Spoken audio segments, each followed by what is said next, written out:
Cinta Pertama Sang CEO. Bab 222. 1. Ya sudah, pakai saja. Makasih, Mas, balasnya tersenyum. Oh ya, satu lagi. Kalau Mas Arvin ngasih izin, aku mau kerja mulai besok. Boleh. Kerja? Tanya Arvin dengan alis mengerut. Iya. Aku udah gak kuliah lagi. Jadi mau kerja aja. Oh. Arvin mengangguk dan meneruskan makannya. Gimana, Mas? Boleh. Terserah kamu. Mau kerja di mana dan kerja apa, itu bukan urusan saya. Bagus juga kamu mandiri biar gak ngerepotin saya. Makasih banyak, Mas. Makasih buat apa? Karena ngizinin aku numpang tinggal dan makan di sini. Entah mengapa ucapan Alana membuat hati Arvin serasa disayat. Numpang tinggal dan makan terus menggema di pikiran lelaki itu.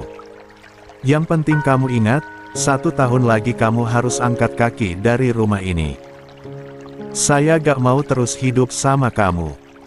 Insya Allah gak sampai setahun kok, Mas. Mungkin beberapa bulan lagi. Suara Alana terdengar pelan dan lemah, seperti sebuah gumaman. Namun bisa tertangkap di telinga Arvin walaupun tersamar. Kamu bilang apa barusan? Alana tersenyum dan menggeleng pelan. Gak ngomong apa-apa. Arvin berdecak pelan, lalu meneguk segelas air putih. Oh ya, Mas. Tadi di jalan pulang, aku lihat Mas Arvin boncengan sama cewek. Itu, siapa? Tanya Alana. Membuat Arvin tersedak air putih yang baru ditenggaknya. 2. Kamu ngikutin saya? Tanya Arvin dengan sudut mata memicing penuh selidik. Alana cepat menggeleng. Gak, Mas. Sumpah aku gak ngikutin. Kalau gak ngikutin bagaimana kamu tahu apa yang saya kerjakan? Kemarin aku lewat depan gang, habis belanja bahan dapur di pasar. Terus, lihat Mas Arvin boncengan sama perempuan, jawabnya jujur. Arvin menghembus napas kasar. Itu bukan urusan kamu. Ingat, jangan ikut campur urusan saya. Apapun yang saya lakukan di luar sana, itu bukan urusan kamu dan gak ada hubungannya dengan kamu. Paham sampai sini, kan? Tapi, jangan selingkuh, ucap Alana dengan bibir mengerucut. Saya kan sudah bilang, apapun yang saya lakukan itu bukan urusan kamu. Wanita muda itu pun diam pada akhirnya. Usai makan Arvin memilih duduk sebentar di ruang tamu sambil memainkan ponselnya. Alana sendiri membersihkan peralatan makan dan merapikan dapur. Dari sana ia melihat Arvin sedang serius memandang layar ponsel dengan jemari bergerak di sana. Lalu, kemudian melakukan panggilan. Entah dengan siapa, tetapi cukup lama. Sampai Alana harus menunggu di meja makan selama 2 jam, menaban kantuk, karena Arvin duduk di kursi ruang tamu di mana ia biasanya tidur. Ngantuk ya Allah. Alana menyandarkan kepalanya di meja makan. Menggunakan satu lengannya sebagai bantal, lalu mata sayu itu mulai terpejam perlahan. Sementara Arvin baru mengalihkan perhatian setelah berbicara dengan seseorang di telepon. Ia pun bangkit dan beranjak menuju kamarnya untuk istirahat. Namun, saat melintas ia melihat Alana yang tertidur di meja makan. Ya ampun, perempuan satu ini. Bikin susah saja. Ia mendekat ke arah Alana. Menatapnya sejenak. Wajah wanita itu tampak sangat lelah dan sedikit pucat. Tubuhnya kurus. Hei, jangan tidur di sini. Ucap Arvin, kali ini tanpa membentak. Akan tetapi setelah beberapa kali membangunkan Alana tak kunjung terbangun. Membuatnya mengguncang punggung wanita itu sedikit keras. Sana, tidur di sofa. Jangan di sini. La menaikkan nada. Perlahan Alana membuka mata. Tangannya mengusap wajah, seperti seseorang yang sedang mengumpulkan kesadaran. Iya. Siapa yang suruh kamu tidur di sini? Maaf, Mas. Ketiduran. La tersenyum, meskipun wajahnya terlihat lelah. Arvin hanya berdecak, masih dengan wajah ketus. Lalu, tanpa mengucapkan sepatah kata pun ia kembali. 3. Ke kamar. Meninggalkan Alana yang masih terduduk di kursi ruang makan dengan menahan kantuk. Wanita itu sempat terlonjak saat mendengar suara pintu kamar yang ditutup keras. Ia kemudian berdiri dan pindah ke sofa. Sebelum berbaring ia sempat menepuk sofa tua itu. 2 hari tidur di sana membuat tubuhnya sedikit pegal. Pagi ini Alana terbangun lebih cepat dari biasanya. Sebelum waktu salat subuh ia sudah bangun untuk mencuci pakaian dan membersihkan rumah.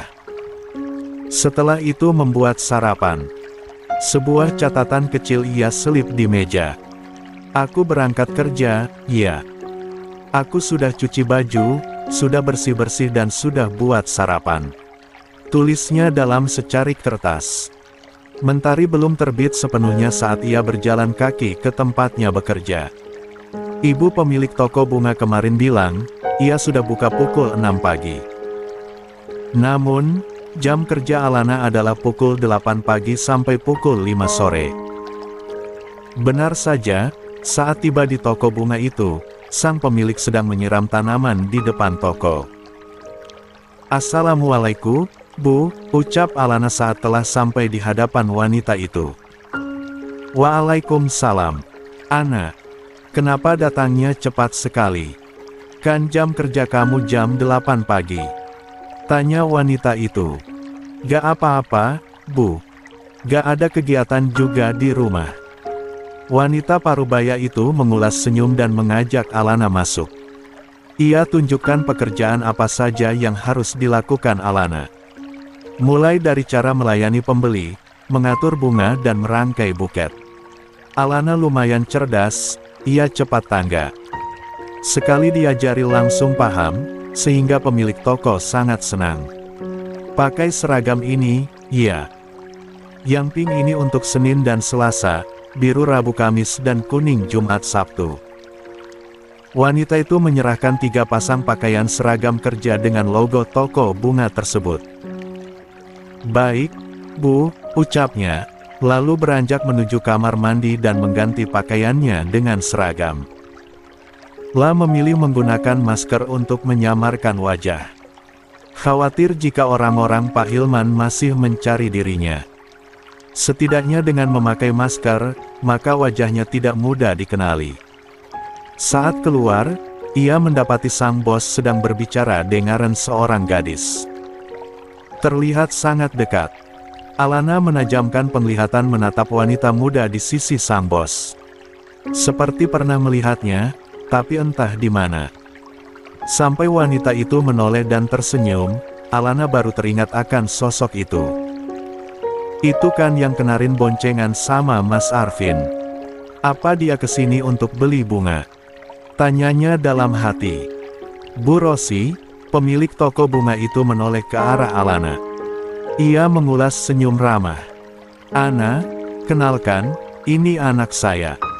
Namanya Zira." Sejenak Alana terdiam memandang wanita itu. La terpaku. Wanita di hadapannya itu memiliki paras memikat dan tubuh semampai. Beda dengan Alana yang merasa dirinya kalah jauh dari wanita itu. "Halo, saya Ana. Baru mulai bekerja di sini hari ini." Ia tersenyum dan mengulurkan tangannya. Wanita cantik itu menyambut dengan ramah. "Hai, Ana. Aku Zira. Senang bertemu kamu. Semoga betah kerja di sini, ya. Ibu aku agak cerewet tapi baik kok." Wah, tidak hanya cantik, tapi dia juga ramah. Sungguh sempurna, pikir Alana. 4. Tapi tunggu. Dia ini siapanya Mas Arvin? Kenapa kemarin aku lihat mereka boncengan? Ucapnya dalam hati. Ingin sekali Alana menanyakan. Namun, tentu ia tak akan berani. Mengingat peringatan Arvin untuk tidak ikut campur pada apapun urusannya. Insya Allah betah kok. Kebetulan saya suka bunga. Bagus kalau gitu. Wanita dengan rambut panjang lurus nan tebal itu tersenyum dan semakin menambah kadar cantiknya. Alana sampai berulang kali berdecak. "Oh ya, Zira, kamu gak dijemput?" tanya Bu Rosi. Alana menoleh kepada sang bos dengan raut penuh tanya. "Belum, Bu. Mungkin sebentar lagi." Ia melirik kian tangannya. Lalu, membuka ponsel dan mengetikkan pesan. Sambil merapikan pajangan bunga, Alana melamun memikirkan segala kemungkinan. Sampai akhirnya, sebuah motor berhenti tepat di depan toko bunga. Lalu, disusul dengan kedatangan seorang lelaki. Alana terpejam dan menarik napas dalam. Kedatangan Arvin ke toko bunga itu semakin menguatkan dugaannya. "Kok baru datang?" "Tadi aku nunggu lama di rumah," ucap Zira, menyambut kedatangan lelaki itu. "Telat bangun." "Maaf." "Ya." Arvin tersenyum ke arah Zira. Tatapannya kemudian berpindah pada sosok di belakang wanita itu. Menyadari Arvin sedang menatapnya, Alana menunduk. Berpura-pura sibuk mengatur bunga. Berharap Arvin tidak akan mengenali dirinya dengan rambut dicepol, memakai masker dan seragam toko bunga. "Gak apa-apa, kok. Aku juga gak buru-buru," ucap wanita itu, merangkul lengan Arvin dengan mesra. "Oh ya, Vin, kenalin, ini Ana, karyawan baru ibu." Arvin menatap wanita di hadapannya. Sementara Alana terdiam di tempat. "Ana, kenalin, ini Arvin, calon suami aku." 5. Calon suami. Selama beberapa detik Alana terdiam. Terkejut membuatnya kehilangan kata. Sebelumnya, ia sama sekali tidak mengetahui bahwa Arvin telah memiliki seorang kekasih. Padahal, ia sudah sering mengintainya diam-diam. Memaksa Arvin menikahinya adalah satu-satunya cara yang bisa ia lakukan untuk bisa dekat dengan lelaki itu, sekaligus mendapatkan tempat menumpang tinggal yang aman untuk sementara. "Ana," panggil Zira, membuat Alana tersentak. "Kamu sakit?" Alana cepat menggeleng dan tersenyum di balik masker yang menyamarkan wajahnya. Sejenak ia menatap Arvin dan sepertinya ia tak mengenalinya. Wanita itu pun hanya mengatupkan kedua tangan di depan dada sebagai bentuk salam, lalu dibalas Arvin dengan anggukan kepala dan wajah datar. "Berangkat sekarang?" tanya lelaki itu sambil melirik jam yang melingkar di pergelangan tangan. "Iya. Kamu gak buru-buru banget, kan? Kita mampir sarapan dulu." Arvin hanya mengangguk. Zira pun segera berpamitan pada ibunya.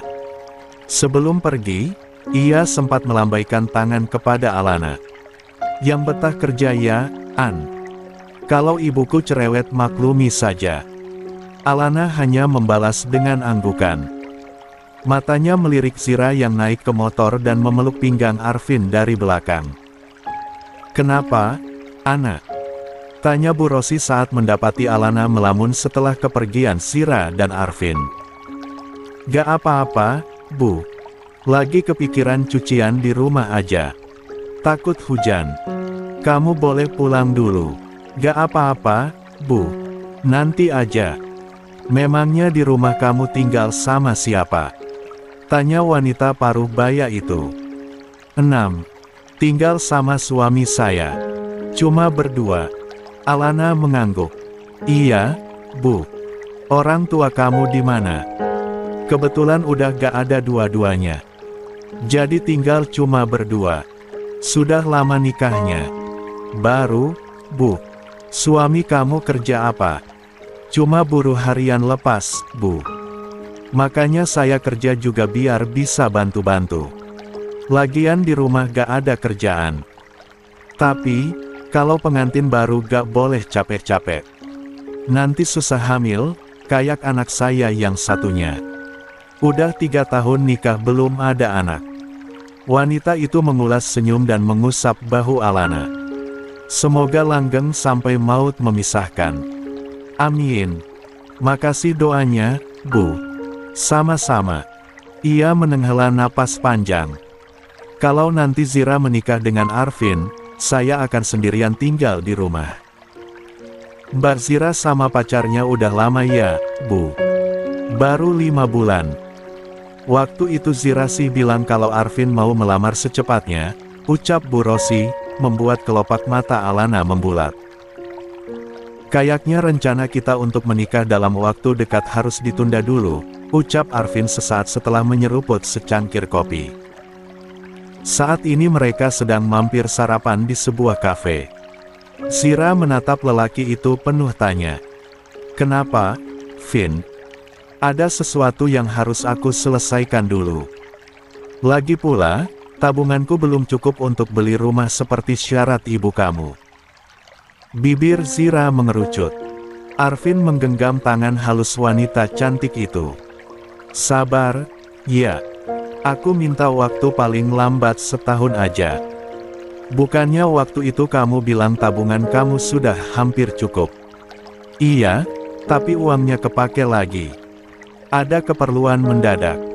Kak bisa minta bantuan ke bos kamu gitu. Bos kamu kan orang kaya banget. Gak enak lah, Ra. Gak baik memanfaatkan kebaikan orang. Akhirnya, Zira mengangguk paham. Ya udah gak apa-apa. Sekalian aku juga bisa menyelesaikan kuliah aku. 7. Makasih udah mau ngerti. Nanti aku akan ke rumah kamu dan bicara lagi sama ibu kamu. Gak usah, nanti aku yang bilang sama ibuku. Dia pasti ngerti kok. Keduanya masih menikmati sarapan bersama saat ponsel milik Arvin berdering. Ia cepat meraih benda pipi itu. Melihat nama yang tertera pada layar ponsel membuatnya segera menerima panggilan. Brian memberitahu bahwa dirinya akan terlambat ke kantor karena ada acara penting yang tidak bisa ditunda. Dari tadi senyum-senyum terus. Brian terkekeh melihat raut wajah Aisyah yang tampak ceria. Saat ini mereka sedang menuju sebuah pondok tempat Syafa tinggal selama beberapa bulan ini. Iyalah, Mas. Hari ini Kak Syafa lamaran. Akhirnya dia menemukan seseorang yang bisa menerimanya dengan tulus, ucap Aisyah. Alhamdulillah. Semoga setelah ini Syafa menemukan kebahagiaannya. Amin, balas Aisyah. Kayaknya Kak Syafa bahagia banget, Mas. Katanya si calon suaminya itu hanya orang biasa. Yang penting bertanggung jawab. Gak kayak si Marcel. Setelah kehilangan baru menyesal. Aisyah menghela napas. Teringat kepada Marcel yang masih saja mengharapkan Syafa kembali padanya. Setelah menempuh perjalanan selama 30 menit, mereka akhirnya sampai ke sebuah pondok pesantren. Pagi itu suasana tidak begitu ramai. Lamaran Syafa hanya melibatkan beberapa orang. Aisyah menggandeng lengan suaminya memasuki tempat itu. Kedatangan mereka pun disambut oleh Ustaz Sualiman yang merupakan pengurus pondok. Aisyah memilih menemui Syafa lebih dulu di kamar. Saat masuk, Syafa sedang duduk di depan meja rias dan memoles wajahnya dengan makeup seadanya. Selamat ya, Kak. Akhirnya lamaran tiba, ucap Aisyah, sambil memeluk kakaknya. Terima kasih, Aisyah. Sini aku bantu rapikan makeup kakak. Tapi, jangan menor, ya. Sekarang aku lebih suka yang natural. Aisyah terkekeh, Syafa yang sekarang benar-benar jauh berbeda dengan Syafa yang dulu. La membantu Syafa merapikan riasan pada wajahnya. Kini, Syafa tampak sangat cantik alami, meskipun dengan riasan yang tidak terlalu mencolok. Aku mau ke depan sebentar. Mau lihat calon kakak ipar. Ia terkekeh, lalu segera melangkah keluar. Saat berada di halaman depan, ia melihat Brian sedang mengobrol dengan seorang lelaki yang setahu Aisyah adalah calon suami Syafa. Dua lelaki tampak akrab, seperti sudah kenal lama. Saat lelaki itu memasuki musola bersama beberapa orang lelaki, barulah Aisyah mendekati suaminya. Mas kok kayak dekat dengan calon suami Kak Syafa? Tanya Aisyah heran. 8. Memang kenal.